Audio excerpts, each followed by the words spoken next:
Bismillahirrahmanirrahim. Assalamualaikum warahmatullahi wabarakatuh. Hari ini 3 Oktober 2025.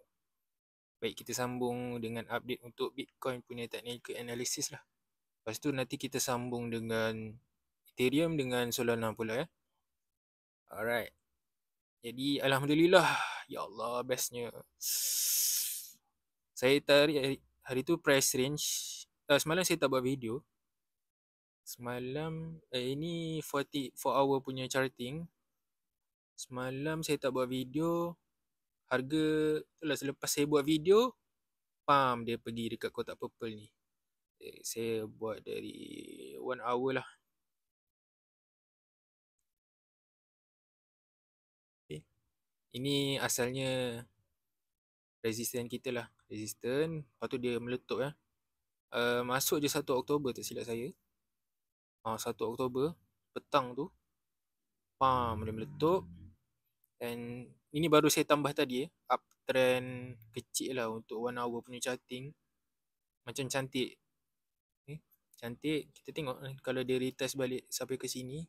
Sebab dia pun masih berlega dalam fair value gap ni. Tapi saya nak cerita untuk 2 hari lepas dengan semalam lah. Okay. Semalam 2 Oktober. Saya buat 1 Oktober pukul 8 malam. Jadi harga time tu dekat sini 116,000. Dan memang kita ada target fair value gap kat atas tu. Okay. Untuk yang tak tahu, fair value gap adalah keberadaan liquidity seller dengan buyer. Kebanyakan di situlah. Untuk tujuan grafik saya tunjukkan macam ni lah, liquidity. Jadi kebarangkalian dia untuk pergi ke bergerak mengikut arah liquidity, dia arah kuning ni adalah kuat lah. Tapi ini untuk 24 hour punya. Kebiasaan basically liquidity ni dikaitkan dengan perpetual ataupun futures sebab saya pernah bagi tahu sebelum ni, futures dengan spot trading ni macam gula dengan kalori. Jadi bila badan kita consume gula, badan kita akan menukarkan kalori tu, gula yang kita consume tu kepada tenaga dululah berbanding dengan lemak-lemak ataupun energi yang lemak-lemak dalam badan. Jadi sebab tu kita kena kurangkan gula untuk lemak kita dibakar dengan cepat. Jadi itulah macam liquidity untuk futures dengan spot trading. Dia perlu liquidity untuk, yelah, ada yang buy, ada yang sell. Maksudnya ada yang buy untuk margin, buy lepas tu buy dalam margin. Agak complicated lah kalau nak tunjuk, tapi insyaAllah saya akan buat video satu hari nanti. Tapi inilah, kuning ni ke probability dia untuk bergerak ke arah kuning lah, sebab itulah market. Jadi kuning tu, purple ni saya dapat dari graf sendirilah. Graf sendiri. Agak panjang kalau saya nak terangkan. InsyaAllah saya buat satu video. Tapi boleh dikatakan contoh saya zoom out jap. Asalnya dia turun kan, price dia turun, lepas tu dia naik balik. Sebab apa? Ini yang tinggi ni, belah kiri ni, tinggi ATH ni adalah outer range liquidity. Bawah ni pun, paling bawah ni adalah outer juga. Jadi harga sebenarnya akan bergerak dari arah outer kepada inner. Dan bila dah sampai outer balik, dia akan bergerak balik. Jadi sebab dia macam zigzag, macam gelombang lah punya graf. Kalau pernah belajar fizik ke, amplitude, boleh kata macam tu. Jadi sekarang ni sebabkan dia dah sampai dekat support kita bawah ni, dan dia bergerak ke arah outer liquidity range yang bertentangan lah. Jadi sekarang masih di dalam inner, agak sikit lagi nak sampai. Ya, kalau dah sampai tak semestinya dia patah balik kan. Jadi kita kena tengok jugalah sentimen market pada ketika dia dah sampai tu. Kalau dia bullish, dia boleh naik lagi. Kalau dia sampai situ je, dia dah cukup makan, tak ada volume, tak ada momentum, dia turunlah balik. Alright. Jadi untuk untuk terangkan 2 hari lepas 1 Oktober pukul 8 kat sini harga, lepas tu dia naik dia claim sini. Mula dia semalam dia claim area sini lah, dia bagi week macam tu. Bila dah sampai week ni macam alhamdulillah saya take profit sikit dekat sampai 9.23 ni, 9.23%. Saya take profit untuk Bitcoin. Saya delete saja nak ni. Tak apalah, nantilah. Jadi itulah target saya, sebab saya swing trade je, saya spot trading. Ini bukan financial advice, bukan buying call. Ini hanyalah entertainment purpose only. Dan lepas tu tadi pukul 4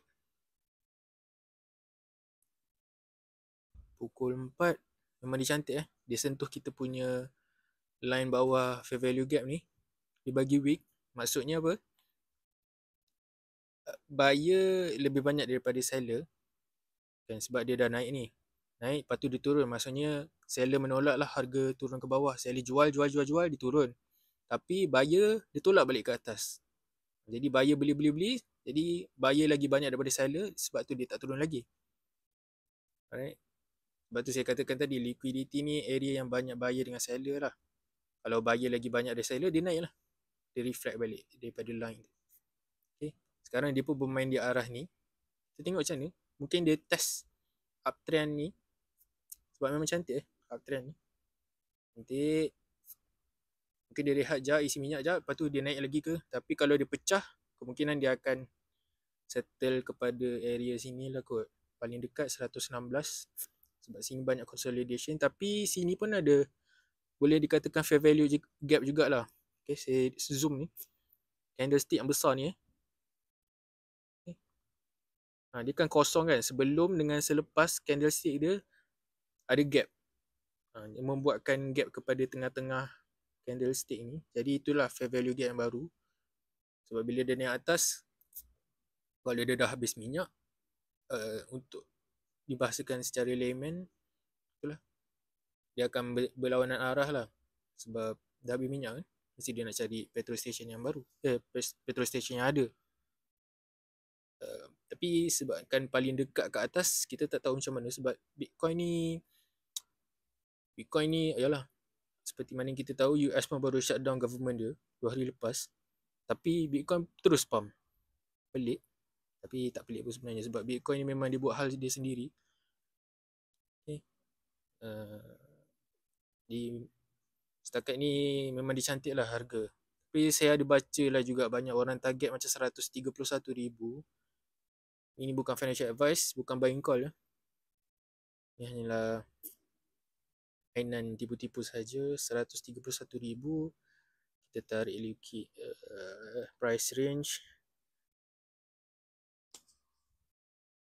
Price range dari sekarang lah price sampai ke 131,000.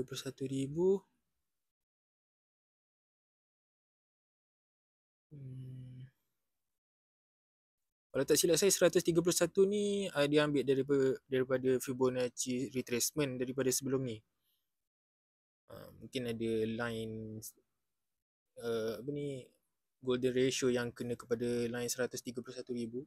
Maksudnya 8% daripada harga sekarang lah. Tapi tak banyak pun 8%. 124 pun tak jauh sebenarnya. Kalau bully sikit je pun memang boleh all time high baru.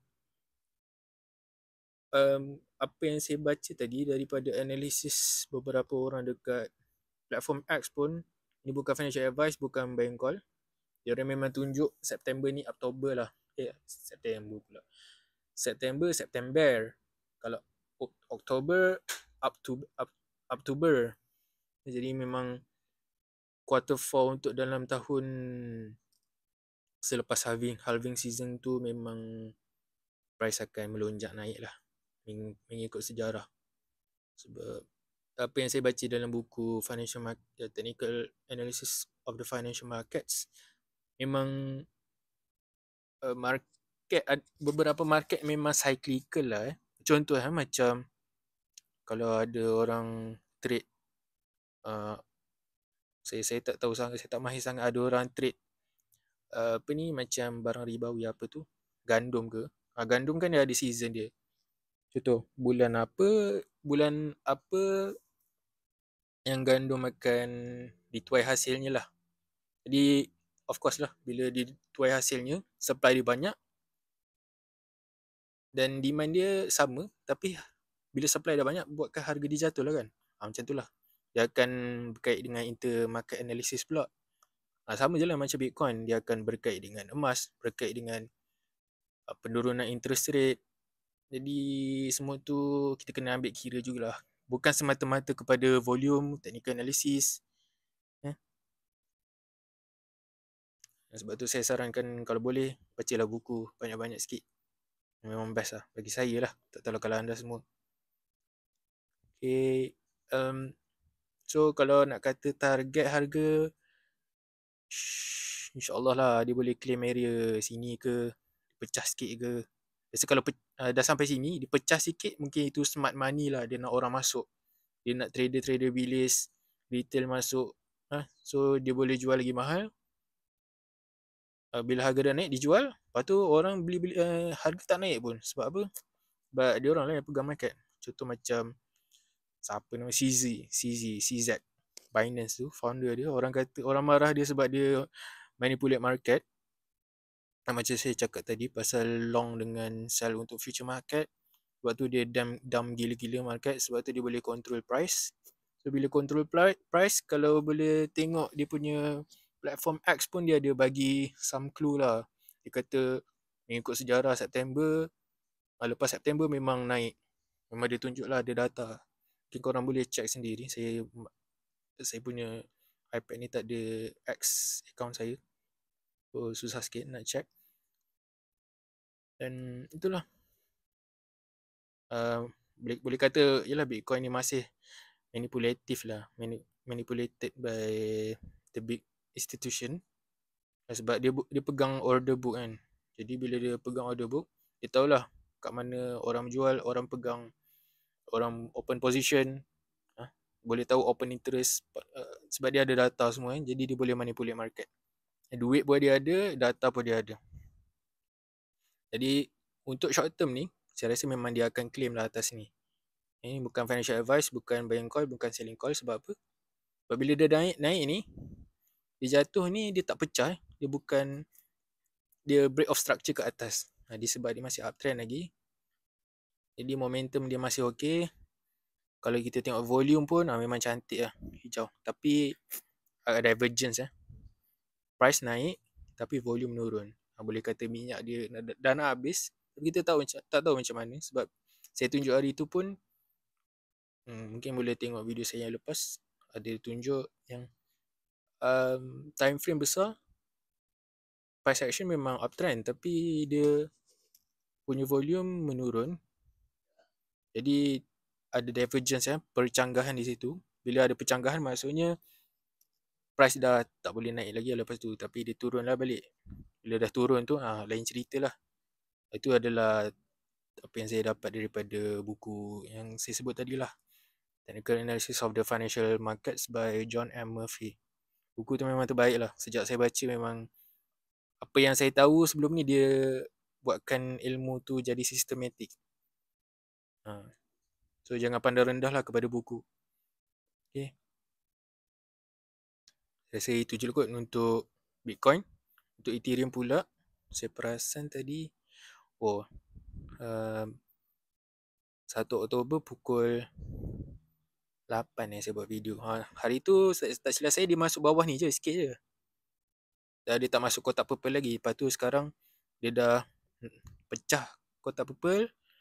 Dia landing, dia bagi weight juga kat sini. Lepas tu masih berlega di dalam ni lah. Kalau selagi dia tak pecah, volume okey, InsyaAllah lah dia boleh naik ke atas. Atas ni adalah mungkin paling jauh kat sini lah. Bukan paling jauh, paling dekat saya. Ini nak mengikut kepada paling outer lah. Sebab ini 1 hour je kan. Sebab ada fair value gap lah dekat sini. Dia membuatkan liquidity akan berada di sini. Apa tu namanya, saya lupa dah satu term tu. Tapi mungkin kat sini pun dia boleh claim juga. Sama ada kat area sini, bukit-bukit ni atau bukit sini. Sini pun dah dekat. Mungkin kat sini tapi ini pun dekat dah sebenarnya. Jadi ikutkan momentum, dia masih uptrend lah. Uptrend, volume pun cantik, volume pun banyak hijau. Dia pun masih dijadikan fair value gap ni sekarang ni sebagai support lah. Dia dah pecah, boleh jadi resistance je. Dia pecah resistance putih ni. Lepas tu dia masuk dalam kotak purple. Lepas tu dia boleh jadikan kotak purple ni sebagai support pula. Jadi kemungkinan harga paling dekat kita boleh target pun 4805. Tapi ini bukan financial advice. Ini adalah entertainment purpose sahaja. Dan kalau dia jatuh, kalau dia pecah, mungkin dia test sampai putih ni dulu. Kalau jatuh, di sini lah kot. Sini ada fair value gap 4200 sampai maksimum 4150. Biasa macam tu lah. Bila ada kawasan yang consolidate ni, dia akan pergi situ dululah. Baru dia decide untuk jatuh lagi atau boleh naik. Okay. Dan untuk Solana dari video last saya buat 1 Oktober pukul 8 9 kot, 8. Harga berada di situ lah. Dia tak masuk kotak purple lagi, tapi sekarang memang dia masuk Dia masuk kotak purple. Masuk sikit, pecah. Lepas tu dia test sikit. Lepas tu bila dia break out dari line kotak purple atas ni, volume dia tinggi bawah ni. Maksudnya apa?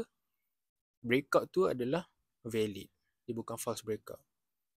Jadi bila dia sentuh ni, lepas tu tapi halangan dia adalah kotak yang atas ni pula lah. Sebab dia tak dapat pecah. Jadi dia turun balik sikit. Sekarang pun hammer boleh kata, tapi 1 hour macam tak kuat sangat. Ini yang latest candlestick ni boleh kata hammer lah, tapi sini pun doji. Engulfing, price berada di arah resistance fair value gap kotak purple ni, mungkin menjadikan support lah sebelum dia boleh naik lagi. Tapi kalau dia pecah paling jauh, mungkin dia cari area sini lah sebab ada fair value gap ni 210 Solana. Kalau dia naik lagi, mungkin saya pun tak sempat nak cari, tapi macam tak ada dia fair value gap untuk 1 hour kat sini. Mungkin kena tengok 4 hour ke baru nampak sikit.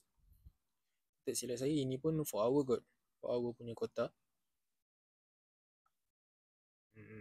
Tapi itulah, dia breakout kotak fair value gap ni, dia jadikan support. Dia masih bermain di sini. Volume pun cantik. Sol ni memang saya dah tak ada pegangan sebab saya dah TP dah hari tu. Waktu bila dah? Bulan Ogos kot. Saya memang sekarang all in Bitcoin je. Bitcoin is the king. Okay. Sekarang saya akan tunjuk pula sentiment. Saya ada tengok Zcash. Zcash pun macam tahu je sebelum ni. Cuma dah sebab tak tiba-tiba dia meletup kan sampai 150 USD dari harga 55 USD macam tu. Ini adalah sentimen pada hari ini. Bitcoin masih hijau, masih positif, bullish. Binance 8% power Binance. Binance lah manipulator. CZ. Okay. Ethereum pun 2.4%. Sol 2.2% je. Jadi kita tengok untuk harian pula. Ada tak Zcash? Ni ZEC ni. Saya tarik ke tengah. ZEC 4.9. Tapi kalau tengok weekly, ZEC ni 173. Minggu ni dia naik hampir 2x. Hampir 200%. Saya rasa 2x pun lebih kot. Ke hampir 3x. Kalau ikut monthly 250% lah. Saya baru tahu yang ZEC ni pun total supply dia 21 juta macam Bitcoin. Bitcoin pun 21 juta. Tapi circulation Bitcoin dalam market sekarang 19 juta macam tu. Tapi ZEC ni masih 16 juta. Tapi orang kata sebab ZEC ni lebih kepada privacy.